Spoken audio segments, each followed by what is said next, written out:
It's Tuesday, December 15th, and the time for your Barbados Today morning news update.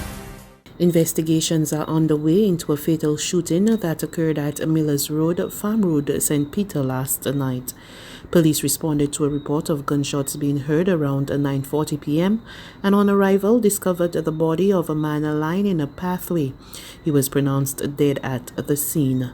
Lawmen are appealing to anyone with information about this deadly incident to contact police emergency at 211, Crime Stoppers at 1-800-8477, or any police station. In other news, Barbados can expect close to 20,000 visitors to fly into the island this month, significantly lower from its monthly average of well over 200,000. So says Chief Executive Officer of Grantley Adams International Airport Inc., HADLEY, BOURNE, who shared his outlook with Barbados Today. According to him, the traditional Christmas arrivals are even higher, but because of the major blow to global travel due to the COVID-19 pandemic, those numbers have been adversely impacted as well. Our numbers have been down by 90%, 90 to 95%. Normally we would do roughly around 200,000 passengers a month. We're nowhere close to that. We probably, you never know, this month we may get close to 20,000 with the influx, but we are down significantly on our passenger numbers, 90% in some cases. And you're talking about usually the Christmas, January period? The Christmas, January period could see it even climb higher than that, but I'm talking about all average passenger monthly numbers is around 200,000. Right. During the Christmas period, it could even climb higher.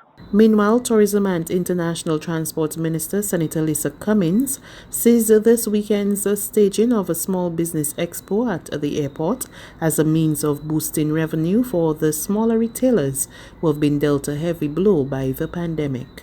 But I can confirm that the Grantley Adams International Airport has already put out an invitation to a number of small businesses all across the country to participate in the upcoming expo at the airport, and you will have vendors for displaying a broad cross-section of craft and commercial products for persons to be able to purchase their gifts and so on. Fisher folk at the Bridgetown Fisheries Complex are complaining about unusually slow sales, shrinking catches, and a broken ice maker. Vendors told Barbados Today that the situation is so dire that they consider business in December to be the worst they have seen in many years. Andy Small said the past 3 weeks have been a struggle for him and his colleagues at the market, and they are concerned that the situation may not improve as the Christmas season draws nearer, while vendor Patricia Mapp said a decrease in sales has led to some vendors scrambling to pay debts to fishermen and boat owners. The amount of money that you got to take now to pay for ice can't facilitate dealing with your customers and still fish as well. It bringing me in problems to a certain extent. Right now, check how the market is for the past 3 weeks. Dead. No money I'm really making. Is only a few customers that coming, that regulars that coming that you will normally find that buying fish. But this is what we gotta be going through now. For probably till next year, large period of life. We don't know what's gonna happen. All we could do is hope for the best. To get a little turnover is like it hard.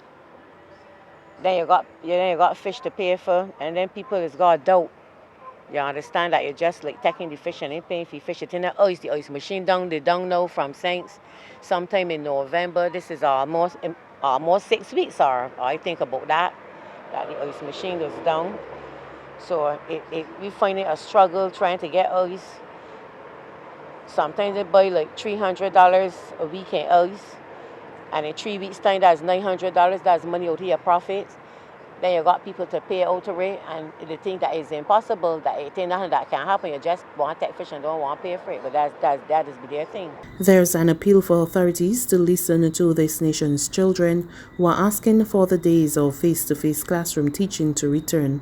It's coming from child rights advocate Faith Marshall Harris, who has also applauded Education Minister Cynthia Bradshaw for reaching out to students and hearing their concerns about their educational life amid the COVID-19 pandemic. If that's how they're comfortable learning, we can't deny them. We have to try to help.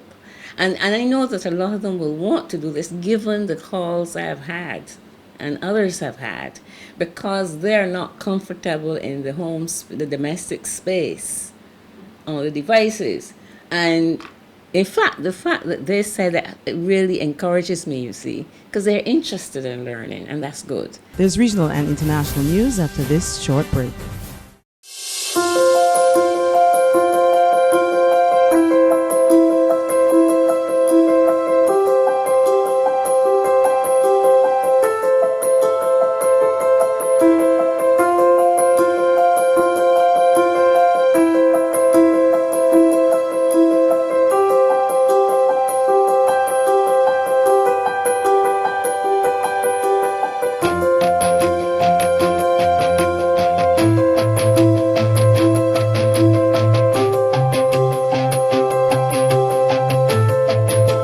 Barbados Today, news you can trust. To news from the region now, Grenada's Prime Minister Dr. Keith Mitchell tells the public don't drop their guards when it comes to the COVID-19 pandemic, especially during Christmas. He issued the plea in an address to the nation last night following a spike in cases in the country within the last few days. Over the weekend, health officials reported that a cluster of 26 cases was recorded from Sandals Resort. Maintain the COVID-19 protocols at all times. Many of us were lulled into a sense of complacency because up to now, the detection of this cluster, our case numbers have been relatively low and very few cases have been diagnosed at any given time. Now, the grim reality is that as many as 13 people in a single household have tested positive for the virus. A situation that can be replicated many times over based on the number of staff who have been infected. While we empathize with the hotel staff and the affected families first and foremost, we have also taken immediate steps to address the situation. The Prime Minister disclosed that an urgent meeting will be held with Sandals officials on the matter. Obviously, there was a breakdown in the hotel's application of the recommended protocols. And while we seek to determine the exact nature of this breakdown, we must, as a government, enforce the law where breaches have been determined.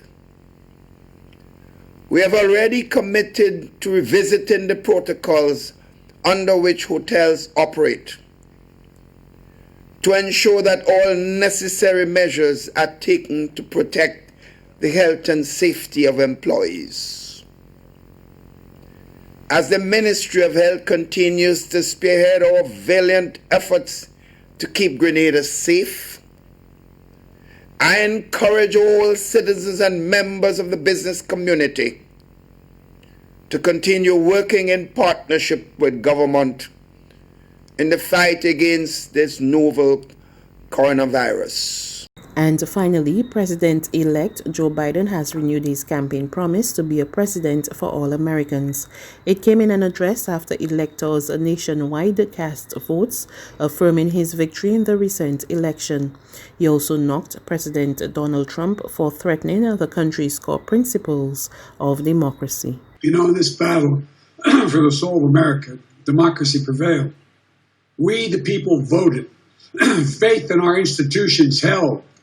In America, politicians don't take power. People grant power to them. The flame of democracy was lit in this nation a long time ago. And we now know nothing, not even a pandemic or an abuse of power, can extinguish that flame. The court sent a clear signal for President Trump that there would be no part of an unprecedented assault on our democracy. That's news. But for the very latest, visit us at www.barbadostoday.bb. You can also subscribe to our e-paper, email updates, or like us on Facebook, and sign up for our breaking news alerts via WhatsApp. We're also on Izumi Media in bus terminals, as well as screenplay at supermarkets and gas stations near you. And you can also hear us on Mix 96.9 FM and Capital Media HD 99.3 FM.